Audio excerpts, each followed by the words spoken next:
Bienvenue pour vivre cet instant des paroles de la vie éternelle avec Marc-Joseph. Nous sommes aujourd'hui le 25 juillet 2025 et ce jour est aussi et encore un jour de grâce que tu as à vivre dans la présence de Jésus-Christ. Jésus-Christ dit ceci: je suis avec toi tous les jours jusqu'à la fin du monde, autant que le monde existe. Jésus s'engage à être avec toi dans ce monde. Mais quand ce monde n'existera plus, alors il ne sera pas avec toi dans ce monde. Mais toi, tu seras avec lui dans le royaume du Dieu le Père, où il est parti te préparer une place. Et je suis venu te dire aujourd'hui, pour ce jour du 25 juillet, pas de panique devant les circonstances, pas de découragement, pas de révolte non plus, ça ne change rien. Tu peux être révolté, tu peux être fâché, tu peux dire ce que tu veux, ça ne changera rien. La seule position qui peut transformer les choses dans ta vie, c'est d'élever ta foi vers Jésus-Christ dans toutes les circonstances. Il y a tellement de circonstances dans ce monde que nous n'arrivons pas à comprendre. Nous ne maîtrisons pas les tenants et les aboutissants des circonstances qui se manifestent dans nos vies.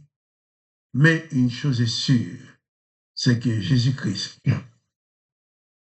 que Dieu le Père a envoyé vers nous sur la terre, maîtrise parfaitement les tenants et les aboutissants de chaque événement de ta vie.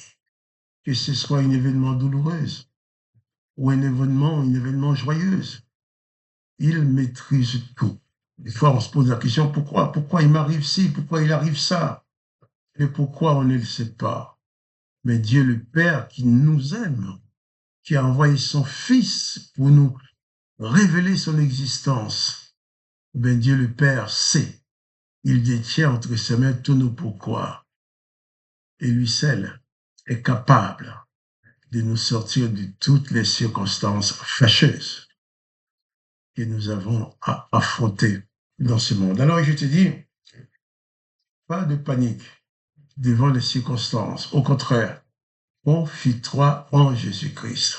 Place ta confiance, place ta foi en Jésus-Christ, le Sauveur, qui n'est pas le condamnateur. Si même tu as péché, tu peux venir à Jésus-Christ. Avec tous tes péchés, tu n'as pas besoin de les cacher. Il t'accordera sa grâce, il t'accordera le pardon.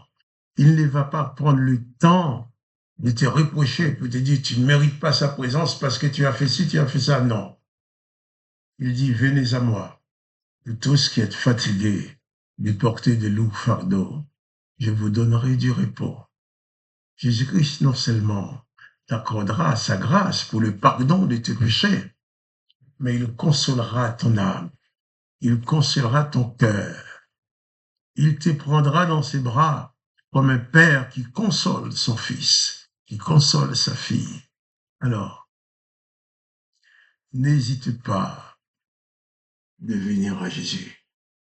Si tu ne l'as pas encore fait, tu n'as pas besoin d'accéder à une religion. Tu n'as pas besoin de t'engager dans une religion. Mais tu peux tout simplement inviter Jésus-Christ à venir habiter dans ta vie. Et ensuite, eh bien, en lisant les évangiles qui contiennent ces enseignements, tu apprendras à mieux le connaître. Car la religion ne te conduit pas à Jésus-Christ. L'évangile de Jésus-Christ te conduit à lui. Car la religion, ce sont des organisations qui souvent ont d'autres buts.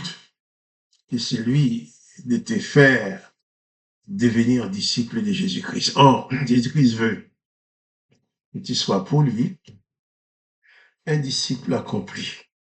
Et je vais continuer la lecture dans l'évangile de Matthieu, chapitre 12. Nous avons lu hier le comportement de ces pharisiens qui, ayant entendu parler des miracles de Jésus, disent au verset 24, cet homme chasse des démons que par Beelzébul, prince des démons. Comme Jésus connaissait leurs pensées, il leur dit, tout royaume divisé contre lui-même est dévasté, et toute ville ou maison divisée contre elle-même ne peut subsister. Si Satan chasse Satan, il est divisé contre lui-même. Comment son royaume subsistera-t-il? Et si moi je chasse les démons par Béelzébul, vos fils, par qui les chassent-ils? C'est pourquoi ils seront eux-mêmes vos juges. Mais si c'est par l'Esprit de Dieu que je chasse les démons, le royaume de Dieu est donc venu vers vous. Ces pharisiens avaient l'habitude de constater, ils le savaient très bien, que l'Éternel n'avait jamais donné aux hommes, aux humains, pouvoir sur les démons et sur Satan le diable. Donc, leur raisonnement est tout à fait logique. Si quelqu'un arrive à chasser les démons, c'est qu'il le fait par la puissance de Satan, qui est le chef des démons. Parce que pour eux, il était impossible qu'un homme puisse chasser un démon. L'Éternel n'a jamais donné à un homme quelconque le pouvoir sur les démons. Tous les passages de l'Ancien Testament qui parlent des démons nous montrent toujours l'Éternel qui donne aux démons l'ascendance sur les humains. Tel que, parlons des Job, parlons des prophètes de l'Éternel, ce que l'Éternel envoie, ces mauvais esprits des mensonges. Parlons de Saül, où il est écrit un mauvais esprit venant de l'Éternel. Tout monte Saül. Ou bon que les gens disent à Saül, eh bien, lorsque les mauvais esprits de l'Éternel te tourmentent, et David te joue de la musique. Pour eux, ce n'est pas parce que ces pharisiens étaient les plus méchants du monde, pas du tout. Mais pour eux, c'était impossible qu'un homme chasse des démons. C'est pourquoi Jésus va leur dire, si c'est par l'Esprit de Dieu que je chasse le démon, le royaume de Dieu est donc venu vers vous. Prends conscience que le pouvoir que Jésus exerce sur les démons, sur Satan, sur le mauvais esprit, pour libérer les humains qui sont tenus esclaves de ces démons, Jésus-Christ les chasse par la puissance de Dieu le Père, qui lui n'a jamais donné priorité à un démon ou à Satan sur un homme quelconque. Dieu le Père n'a jamais livré quelqu'un à Satan, comme l'Éternel l'a fait dans Job. Jésus-Christ n'a jamais livré quelqu'un à Satan, comme l'Éternel l'a fait dans Job, comme l'Éternel l'a fait pour Saül. Jésus-Christ dit, si donc c'est par l'Esprit de Dieu que je chasse les démons, c'est que le royaume des cieux, c'est que le royaume de Dieu est donc venu vers vous.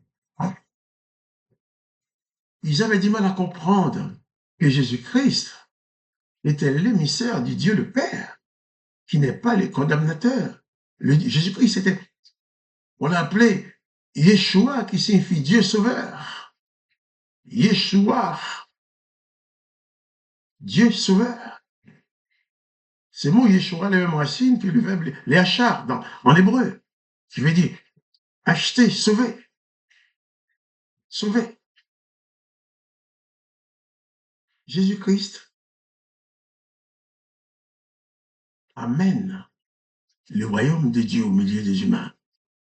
Et toi qui écoutes cette parole aujourd'hui, réalise que le fait d'entendre l'évangile de Jésus-Christ, le fait d'entendre sa parole, les témoignages de ses œuvres, c'est que le royaume de Dieu s'est approché de toi.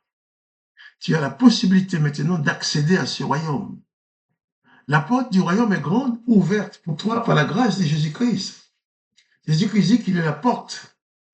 Et nul ne peut aller au Père que par lui. Il est le chemin, il est la vérité, il est la vie. Je t'invite à franchir cette porte pour entrer dans le royaume de Dieu. Cette porte qui est Jésus-Christ. Recevoir Jésus-Christ dans ta vie comme sauveur et maître, qu'il puisse conduire et diriger ta vie, et que tu ne sois plus esclave des démons, et que les Satan, les démons, les mauvais esprits n'aient plus aucun pouvoir sur ta vie. Que le nom de Dieu le Père soit glorifié, que toi tu sois béni. Quant à moi, Marc-Joseph, je te dis pas de panique. Confie-toi en Jésus-Christ et sois vainqueur sur les démons et les esprits mauvais. Et je te dis à demain pour les paroles de la vie éternelle.